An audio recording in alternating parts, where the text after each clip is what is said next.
International Airlines is in the air. Genuine Ghanaian hospitality has to be experienced to be believed. And you can. On the 29th of October is when we started all over. Ladies and gentlemen, welcome aboard the GIA flight Accra, London. We lift the flag ever high every time we are in the air. Ghana International Airlines. Punctuality, great service, warmth and friendliness, above all, unbeatable fares and generous baggage allowance. The airline is international, so it is only rational. Claim our place up in the air, giving service beyond compare. Ghana International Airlines, London, Accra, every day. To proclaim that I'm flying our towers and our planes. Ghana International Airlines, proudly Ghanaian. This was a commercial about the Ghana International Airlines. It was the successor to Ghana Airways, an airline established by Kwame Nkrumah to serve as Ghana's national carrier and to extend the nation's wings beyond its shores. But the story of Ghana's national airline did not begin with Ghana International Airlines. It began decades earlier, at a moment when a young nation was trying to define itself on the global stage. In 1958, just a year after independence, Ghana Airways was created. At the time, Ghana was not only building institutions on the ground, but also seeking a presence in the skies. With financial backing of about £400,000 and technical partnership from Britain, the airline took its first steps. President Nkrumah, however, had a larger vision. He did not want Ghana's airline to simply exist through foreign partnership. He wanted it to represent the independence and ambition of a new African nation. Over time, the government bought out the British stake, making the airline fully Ghanaian. When its aircraft landed in cities like London, Rome, or New York, it was more than transportation. It was a symbol of Ghana connecting directly with the world. During its peak years, the airline operated an impressive fleet that reflected different eras of aviation technology. Aircraft such as the Ilyushin OL-18, the Vickers C-10, and the powerful McDonnell Douglas DC-10 carried the Black Star across continents. For many travellers arriving at international terminals, the tail fin bearing Ghana's star was a proud symbol of African presence in global aviation. Yet beneath that pride, deeper problems were forming.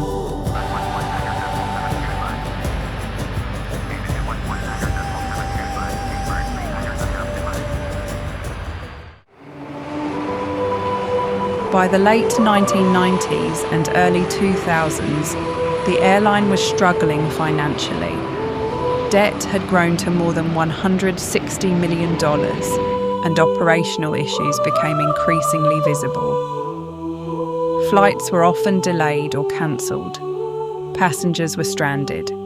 Confidence in the airline slowly eroded.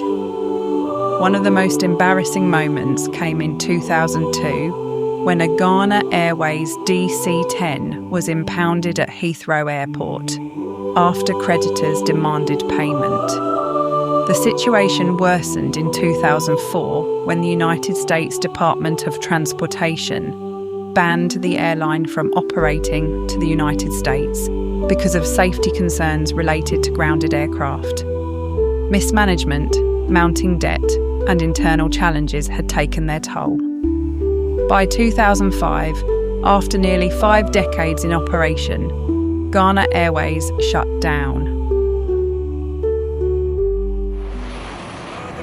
Soon after, a new attempt was made to restore a national airline. Ghana International Airlines, often called GIA, was launched in 2005 through a partnership between the Ghanaian government and US investors. The airline began operating international routes, including Johannesburg and Dusseldorf, with the hope of rebuilding Ghana's aviation presence. However, the new airline struggled with its own financial and legal issues. Within 5 years, those challenges proved too heavy to overcome. By 2010, Ghana International Airlines had also ceased operations. Even after the airline disappeared from the skies, one of its aircraft remained as a reminder of the past.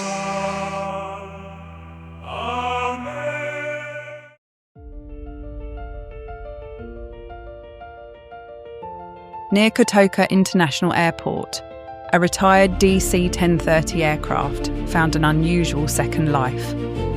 The plane was converted into a restaurant known as Tante DC10 Restaurant. Inside the refurbished fuselage, where passengers once travelled across continents, guests were served Ghanaian dishes while seated in what used to be the aircraft cabin. Staff wore aviation uniforms, and the aircraft could host about 118 diners at a time. For nearly a decade, it stood as a strange but fascinating piece of aviation history before it was eventually removed in 2023.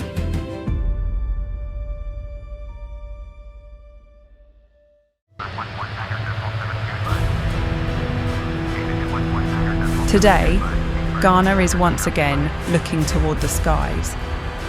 In May 2025, the government established a new national airline task force aimed at reviving a national carrier.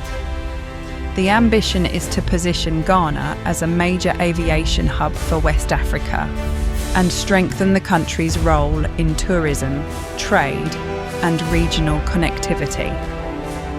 On January 28, 2026, the Minister of Transport announced that within the next 12 months, a new national airline could take shape, with operations expected to begin around 2027. This time, the focus is on careful planning, sustainable finances, and building routes that can support long-term growth.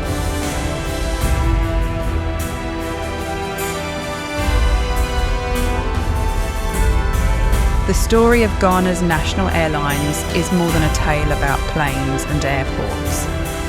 It reflects the ambitions, struggles, and resilience of a nation. From the bold vision of 1958 to the grounded DC-10 that became a restaurant, and now the renewed plans for the future, Ghana's aviation journey continues.